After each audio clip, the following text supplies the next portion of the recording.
ہر ہاتھ ملانے والا شخص دوست نہیں ہوا کرتا۔ بزرگ سنایا کرتے تھے کہ ایک شخص سے بہت سارے لوگ دوستی کا دم بھرنے لگے تو اس کے والد نے کہا، بیٹا، ہر دوست کہلانے والا دوست نہیں ہوا کرتا۔ بڑی جانچ پڑتال کے بعد کسی کو دوست سمجھنا چاہیے۔ پھر باپ نے ایک دمبا ذبح کر کے بوری میں بند کیا جس سے خون ٹپک رہا تھا، اور بیٹے سے کہا، یہ اپنے دوستوں کے پاس لے جاؤ اور انہیں کہو مجھ سے قتل ہو گیا ہے، میری مدد کرو، پھر دیکھو وہ کیا جواب دیتے ہیں۔ بیٹے نے بوری اٹھائی اور رات کو ایک دوست کا دروازہ کھٹکھٹایا۔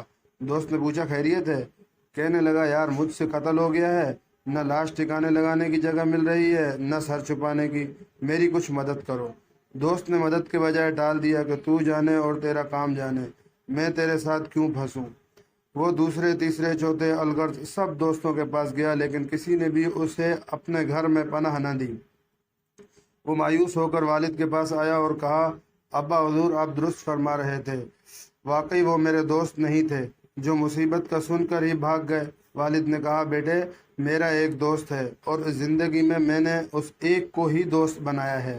اب تو یہ بوری لے کر اس کے گھر جا اور دیکھ وہ کیا کہتا ہے۔